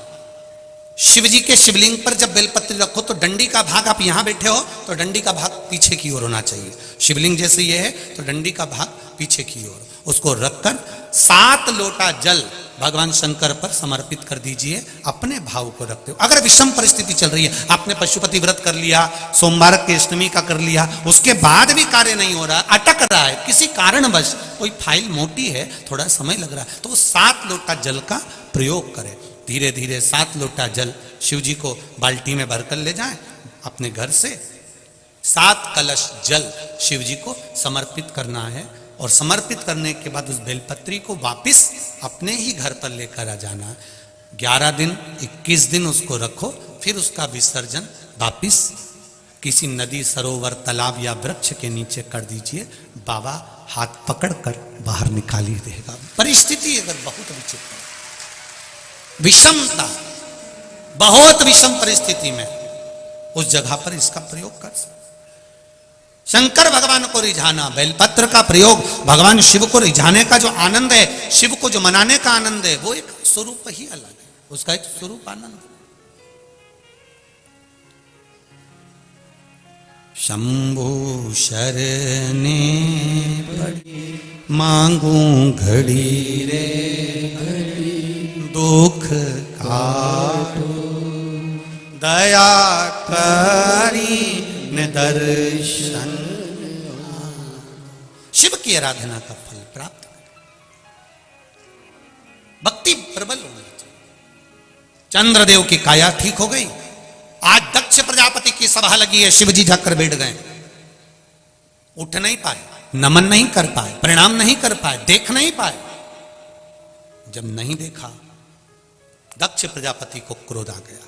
क्रोध आया, खड़े हो गए, श्राप दे दिया, रे शिव, ये केवल देखने का श्राप नहीं है, ये केवल दक्ष प्रजापति ने इसलिए शंकर जी का अपमान करा क्योंकि इन्होंने चंद्रदेव की काया को ठीक कर दिया था। श्राप दिया था दक्ष प्रजापति ने, और चंद्रदेव जब सभा में आकर बैठे तो उनकी काया ठीक थी। चंद्रदेव की काया बिल्कुल ठीक। दक्ष प्रजापति ने पूछा, चंद्रदेव की काया ठीक कैसे हो गई? मैंने श्राप दिया था तो ये तो ठीक नहीं होना था, फिर ये ठीक कैसे हो गया? तब देव ऋषि नारद ने कहा, दक्ष प्रजापति, तुमने श्राप दिया है, पर सवारने वाला वो भोलेनाथ सामने बैठा हुआ है, उसने सवार। शिव ने इसको अच्छा कर दिया, हाँ, शंकर भगवान ने इसको अच्छा कर दिया, हाँ। रुको, अब गुस्सा, अब क्रोध चरम पर पहुंच गया, अब पहुंचा। तो जैसे ही दक्ष प्रजापति अंदर आए और नारद जी ने कह दिया कि चंद्र की काया इसलिए ठीक हुई क्योंकि उसको शिवजी ने ठीक कर दिया, तो अंदर आते से ही तिलबिला रहे थे।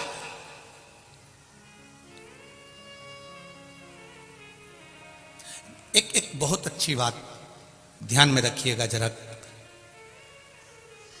कानपुर वालों, एक बात का स्मरण अपने पास में रखिएगा, कभी भी कच्चे कान के मत रहना। कोई अगर तुमको भर दे, कोई तुमको कुछ कह दे, कई लोग ऊंचे ऊंचे पद पर बैठे रहते हैं, बहुत ऊंचे ऊंचे सिंहासन उनके पास में रहते हैं, बहुत ऊंचे पद पर बैठने के बाद भी कोई उनको भर देता है, सर सर, इस व्यक्ति ने तुम्हारे लिए ऐसा किया था, सर की बुद्धि में वो बैठ गई, अब सर उससे बदला लेकर तुरंत ट्रांसफर कर दी है। उससे तुम मिले हो, उसको तुमने जाना है, उसको तुमने समझा है, उससे एक बार दिल से बात तो करो, समझ में आएगा। वो ऐसा नहीं है, समझ में आएगा। किसी के लिए अपशब्द कहने से पहले, किसी को ताना देने से पहले, किसी को गाली देने से पहले, किसी को आड़ा टेढ़ा बोलने से पहले, किसी पर उंगली उठाने से पहले, किसी पर आक्षेप लगाने से पहले एक बार उससे जाकर पर्सनल मिलिए। एक बार जाकर पर्सनल मिलो और अपने पूरे परिवार के साथ मिलो कि व्यक्ति ठीक है कि बुरा है। साथ जाइए उसके मिलने के। देंगे आप बैठो अभी मौका देंगे, पर्सनल मिलिए उसको जाकर आप। और जब आप उसके पास में जाओगे, उससे मिलोगे, अपने दिल की बात कहोगे, अपने चित्त की बात कहोगे, अपने हृदय की बात कहोगे, तब समझ में आएगा कि सामने वाला व्यक्ति कैसा है। मेरा बहू सास की निंदा करती है अपने मायके में जाकर, तो मायके वालों से निवेदन है सास को बुरा मत मानना, पहले मायके से ससुराल जाओ बात। सास बहू की निंदा करती है तो मेरा निवेदन है पहले बहू से एक बार मिलो। सास बुरी है तो उससे भी मिलने का प्रयास करना, और बहू बुरी है तो उससे भी मिलने का प्रयास करना। जरूर इनमें कुछ ना कुछ अच्छा होगा, ये निश्चित है। हर एक व्यक्ति बुरा नहीं हो सकता, ये निश्चित था। ना सास बुरी है ना बहू बुरी है। हम पहले भी कथा में कहे, कभी व्यक्ति बुरा नहीं होता, व्यक्ति का समय बुरा होता। थोड़ा सा समय गड़बड़ है तो व्यक्ति गड़बड़। बुरा तुम नहीं हो, बुरा तुम्हारा समय है। अच्छा समय आता है तो लोग आपके साथ जुड़े हुए होते हैं, और जब बुरा समय आता है तो लोग आपसे दूर हट जाते हैं। अब तुम खुद अंदाजा लगाओ तो संसार कितना विचित्र है, जरा सोचो तो सही, विचार करिए जरा। जब तुम्हारे छोरा छोरी की शादी होती है, कितने मेहमान आते हैं? बोलो रे कानपुर वालों, जरा बोलो। 25, 50, 100, 200 तो आते होंगे। और रिसेप्शन में कितने आते हैं? 100, 200 तो आते होंगे कि नहीं आते? आते हैं ना। और मान लो रिसेप्शन में इतने लोग इकट्ठे हुए, विवाह में इतने लोग इकट्ठे हुए, और उस लड़का लड़की का संबंध आपस में बेकार हो गया और तलाक की बात पहुंच गई, संबंध खराब हो गया, तो इनको संवारने के लिए कितने आते हैं? बोलो जरा, बोलो। आएगा कोई? लड्डू खाने सब आए हैं, पकड़वा।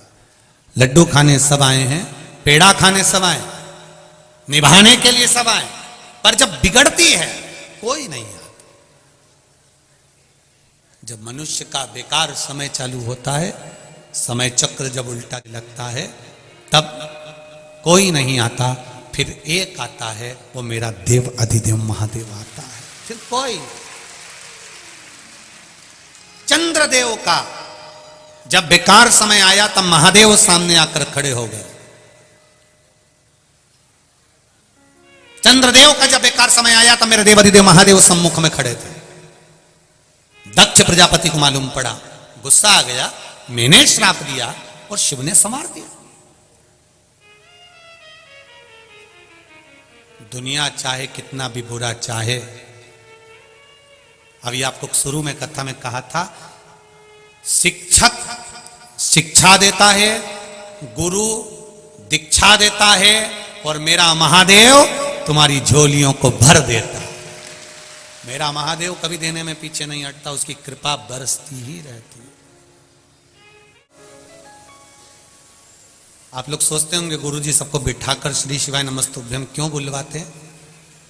आपको पहले भी कथा में कहा, किसी पोहे की दुकान वाले को देखना, पोहा जो रखता है ना, वो ऐसे ही नहीं रखता, गरम पानी के भगोने के ऊपर रखता। क्यों? बोलो बोलो जरा जम के बोलो। पोहा गरम बना रहा। आप लोगों को बैठकर भजन करने का, श्री शिवाय नमस्तुभ्यम बोलने का इसलिए कहते हैं, जिससे आप बैठकर जब मंत्र का जाप करोगे तो ये निश्चित है आपके जीवन में भी वो बल मिलेगा कि आपका परमात्मा का संबंध जुड़ जाएगा। ये निश्चित था। थोड़ा आनंद की अनुभूति, शिव सुने आपकी बात, बाबा स्वीकार करे आपकी बात, इसलिए बैठकर श्री शिवाय, और ऐसा नहीं नमस्तुभ्यम ये 5 बार बोलने के बाद अपने हृदय की बात भी बोलना है आपको बाबा को। इसलिए हम सबकी तरफ से एक साथ बोल देते हैं, भोला सब दुख तो जरा जम के बोलो, भोला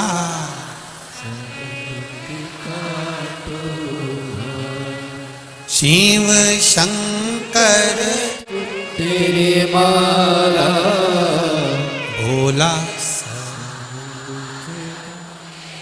बहुत बढ़िया, भोला सब दुख काटो मारा। भगवान से प्रार्थना करते रहो, एक दुख नहीं सब दुख काट। एक दुख से मतलब नहीं, सब दुख से मतलब। सर्वे भवन्तु सुखिनः। शिव कथा कह रहे हैं। सती मैया के पति भगवान शिव जी को दक्ष प्रजापति ने इसलिए अपशब्द कहा क्योंकि उन्होंने चंद्र की काया ठीक कर दी। क्रोध आ गया, श्राप दे दिया, शिव तुम शमशान में निवास करोगे। भगवान शंकर शमशान में रहने के लिए तैयार हो। जाई विधि राखे राम, ताई विधि रही है। सीताराम सीताराम सीताराम। और किया अभिमान तो फिर नहीं पाएगा, होगा वही प्यारे जो भोले जी को भाए। मिला शमशान में रहने का श्राप मिला। शिव जी तो भी खुश हो गए, उठकर नाचने लगे। भगवान विष्णु ने पूछा तुमको श्राप लगा है और तुम नाच रहे हो? शंकर भगवान कहने लगे मेरे ससुर ने जो मुझे जगह दी है उस जगह पर कोई दूसरा कब्जा नहीं कर पाएगा। शमशान में कौन कब्जा करने जाएगा? मुझे शमशान का वास मिला, ये कोई साधारण जगह नहीं। जहां अमीर और दोनों की शान सम है उसी का नाम सम शान है। वहां कोई छोटा नहीं, कोई बड़ा नहीं, सब बराबर। कोई छोटा नहीं, कोई बड़ा नहीं। ये शिव कृपा, शिव उदारता, उसकी करुणा है। शिव कथा कह रही है। भोलेनाथ जी चले गए, सती मैया के साथ निवास किया। दक्ष प्रजापति ने एक यज्ञ रखा, सबको बुलाया, शिव जी को नहीं बुलाया। कोई पत्र नहीं गया, कोई बुलावा नहीं गया। नहीं गया पत्र और बुलावा। सती मैया के मन में भाव जागृत हो गया कि मुझे जाना है, अपने पिता के घर में यज्ञ है और इतना विशाल यज्ञ है, उसमें मुझे पहुंचना है।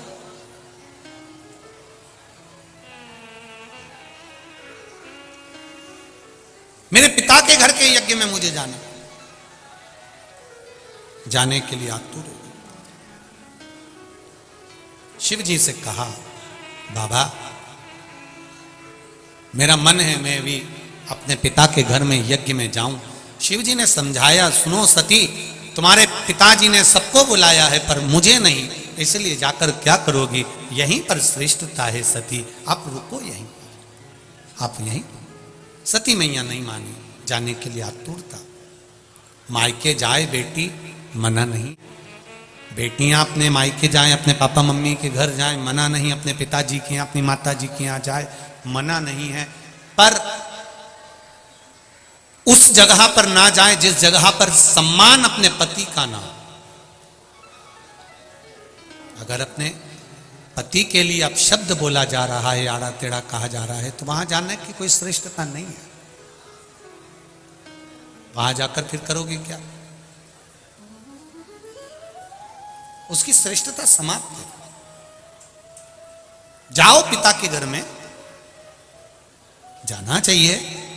जब तक माँ बाप जिंदा हैं, जब तक माता पिता जीवित हैं, तब तक बेटियां मायके आती हैं। और जिस दिन माँ बाप चले जाते हैं तो बेटियां भी मायके आना बंद कर देती हैं, फिर वो अपने घर पर रहती हैं। माता पिता के रहने से बेटियां आती हैं, जब माता पिता नहीं रहते तो बेटियां भी नहीं। क्या करेंगे आके हम? महाराज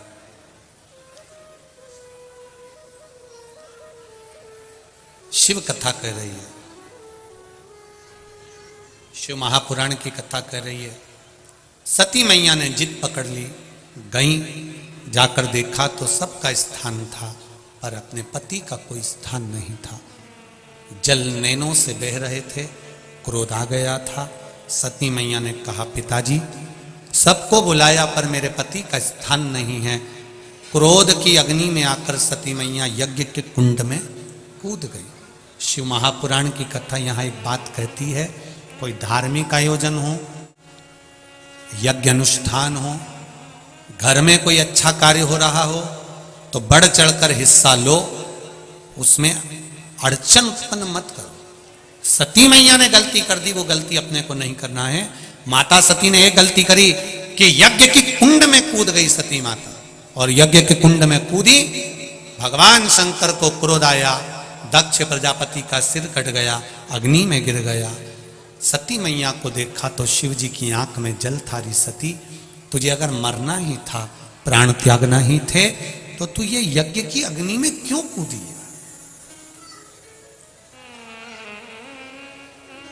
यज्ञ कुंड में कूदना यह श्रेष्ठता नहीं है। कोई अच्छा कार्य हो रहा हो, रामायण, भागवत गीता, शिव पुराण, यज्ञ अनुष्ठान, दान, भंडारा, भोजन, कुछ अच्छा हो रहा हो, धार्मिक आयोजन हो रहा हो, बन सके तो उसमें सहयोग करो, ना बन सके तो थोड़ा सा पीछे हट जाओ।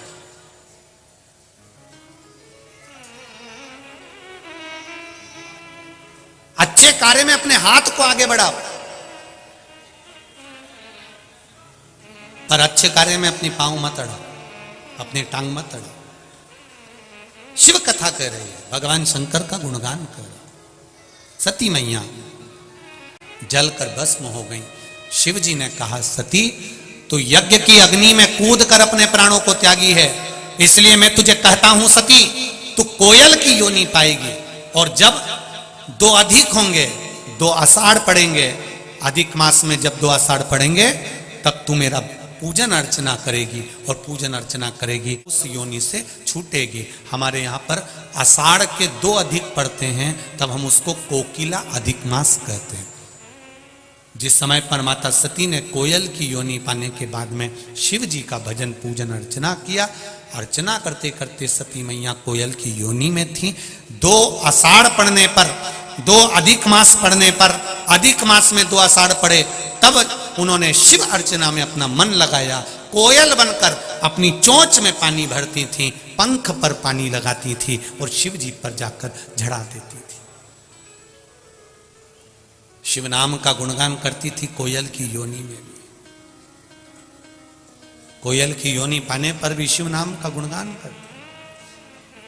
बहुत ध्यान दीजिएगा, आज अगर संसार सागर में शिव महापुराण की कथा मिल रही है, आज आस्था चैनल के माध्यम से, फेसबुक के माध्यम से, यूट्यूब के माध्यम से, और अपन कानपुर की इस पावन धरा पर कल्याणपुर में बैठकर कथा सुन रहे हैं, तो समझ लेना हमारी ना जाने कितनी योनियां सुधर गई होंगी, तब जाकर हमें ये शिव पुराण की कथा, तब जाकर हमारे जीवन में शिव तत्व प्राप्त हुआ है, शंकर का अनुमोदन हुआ है, शिव महापुराण मिली है सहजता से। शिव कथा कह रही, भगवान शंकर का संवाद कर रहा है, आनंदमय लीला कर रही है। कोयल की योनि से माता सती छूट गई, हिमालय राज की कन्या पार्वती के नाम से विख्यात हो गई। जन्म लिया, देवऋषि नारद ने उनका जन्म वर्णन कर दिया कि इसको तो दुख मिलेगा, पति नग्न वेशधारी मिलेगा, मृग चर्म लपेटने वाला, भस्म रमाने वाला, जटाजूट बांधने वाला। तब देवऋषि नारद ने कहा ऐसा पति मिलेगा। तब माता मैनावती ने कहा मैं बेटी का विवाह नहीं करूंगी। हिमालय राज ने भी कह दिया ऐसे घर में बेटी क्या देना। आज आप सबसे एक ही निवेदन करना चाहेंगे हम कि बहुत बड़ा पेट्रोल पंप देखकर, या बहुत बड़ा गाड़ी बंगला देखकर, या बहुत जागीर देखकर बेटी को नहीं बिहाना। बेटी को यह देखकर बिहाना कि लड़का सही हो, कोई गलत व्यसन में ना डूबा हुआ हो, जो आपकी बेटी का आदर कर सके, बेटी का सम्मान कर सके, बेटी का आदर और सम्मानजनक शब्दों से संबोधन कर सके। वरना बेटी अगर जाकर अच्छे बहुत पैसे वालों के यहाँ दे दो और बेटी को रोना पड़े, तो वो फिर कन्यादान का कोई महत्व नहीं है। हमारा उस कन्यादान की कोई महत्वता नहीं है। उस बेटी को सुख रहना चाहिए और वाणी का सुख मूल हो। पार्वती जी का विवाह शिव जी के साथ पक्का हो गया। भगवान देवाधिदेव महादेव माता पार्वती जी के साथ में मंगल विवाह करते हैं। सुंदर शिव जी की बारात आ रही है, पार्वती मैया पधार रही हैं।